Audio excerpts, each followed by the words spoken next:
Potato Head is now gender neutral, so you could be straight if you want to, like them, be lesbians like my two moms raising me, or at the end of it, you could just be gay. Follow for gay news. You probably know him from his infamous gay news on TikTok. He is an LGBTQ plus advocate, and a friend of mine, Josh Helfgott, is here. Hi, Josh. Hi, Lisa. How are you? Oh my gosh, I'm so happy to talk to you. You are one of my favorite creators on TikTok.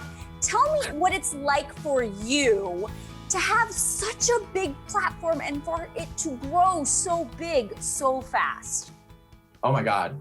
Well, it doesn't feel real, I think. Like, you see this huge number and it's hard to recognize that there are real people. So what I try and do is read my DMs and reply to my DMs so I can remember that every one of those people who watch me are human beings sitting behind their phone and feeling like this connection with me for that moment.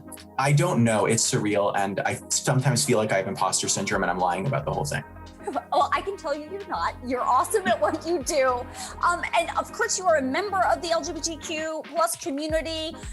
You have fabulous lesbian moms. This is your world, but bringing it, I would imagine, to a platform like TikTok would be very, I would imagine, kind of intimidating, at least at the beginning. How did you get past that first hurdle? Oh, TikTok's a scary place because everything has to go fast. You have 59 seconds. I think I just got past it by getting the courage to tell a story on TikTok that I wanted to tell. Because when I started making TikToks, I was following the trends. And everyone, whenever you hear TikTok, you hear trends. And the way I got past it was just saying, I'm gonna make a video about something that's important to me, which was, I found this letter that a gay man wrote to his partner in secret in the 50s. And I read it in an emotional way that a lot of people, Gen Z, totally came at me for like acting too hard and being over the top, but I felt it. And it's like how I knew how to communicate. And there was huge bullying, but there was also a lot of love and a lot of tears by reading that letter. And I think that showed me just do what I want to do, and people who should be receptive will be. Tell me what your moms think of you and what you've been doing. Oh my God. They are so proud. They're proud, like they have been much bigger queer advocates than I have been throughout my life because they've had so much more time. And I think it's the weirdest thing because they've spent their life going to all of these meetings for charities, of like LGBT charities. And now they do these online meetings and they bring me up. And I don't, like, they're so proud of me. And I don't talk about that a lot because it's hard for me to believe, but they smile and smile and smile. That's it. It's, I mean, as a daughter, like, and as a son, like, I could imagine how that makes you feel to have them be proud of what you're doing. It feels like a huge, I think I'm proud to make them proud because I grew up, and I think you always want to make your parents proud, and I never made decisions for them, honestly. I always made decisions for me. They never encouraged me to make videos, and the whole thing was a shock to them. I didn't tell them. And I feel very warm and special for them.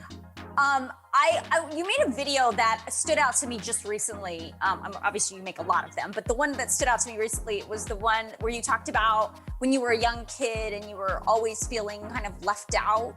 And then, like, the Britney Spears story. I love that video. Tell me about that.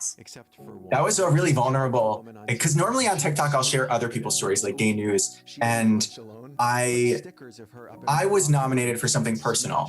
I think a month or two ago, a GLAAD and TikTok Queer Advocate of the Year award. And the truth is that when I was a little boy, I had absolutely no friends.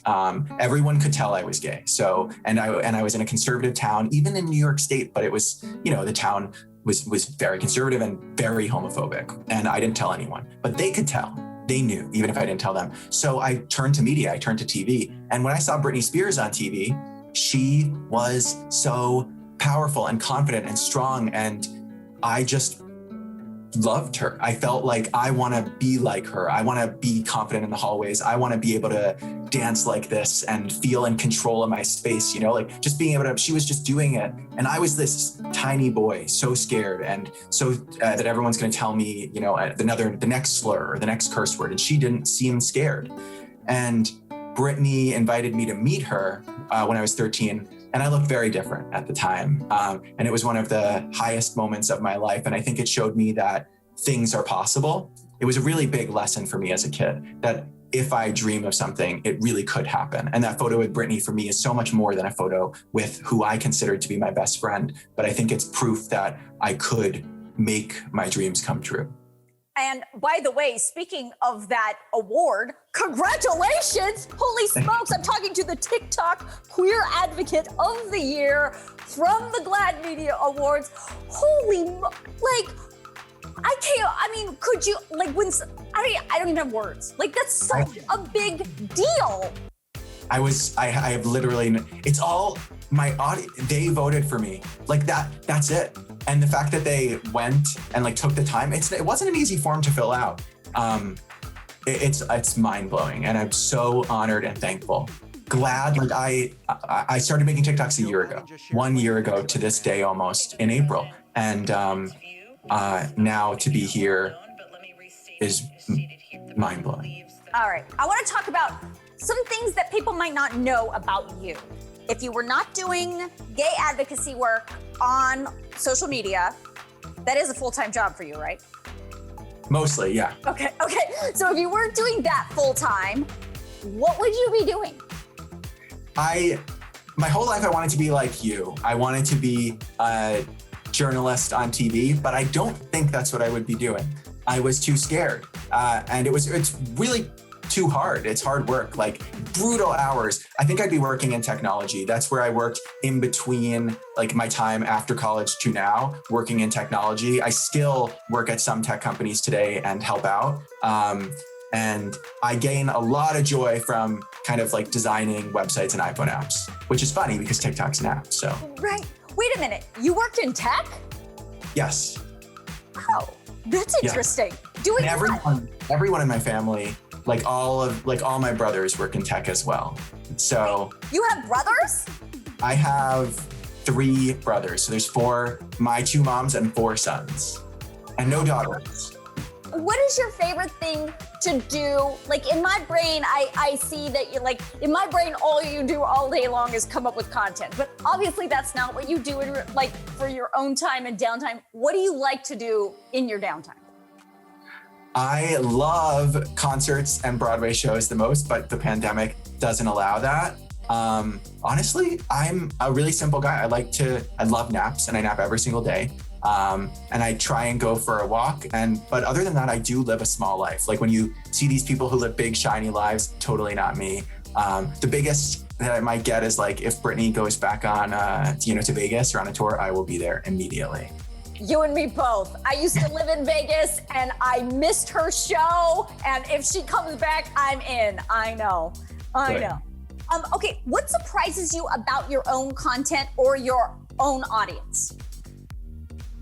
Ooh, what surprises me about my audience is how many straight people there are who are so supportive of the LGBT community.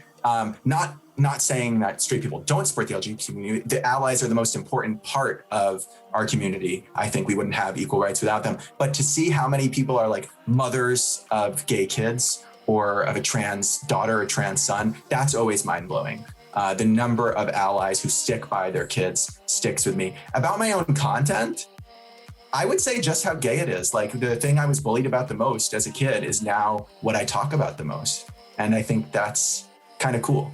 Super empowering, right? Okay, what would you like to say to your followers?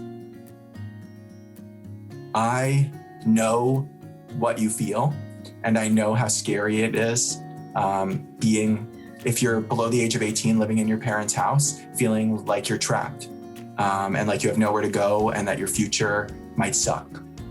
But this is your temporary home. You didn't choose your house, your parents did, or your guardian.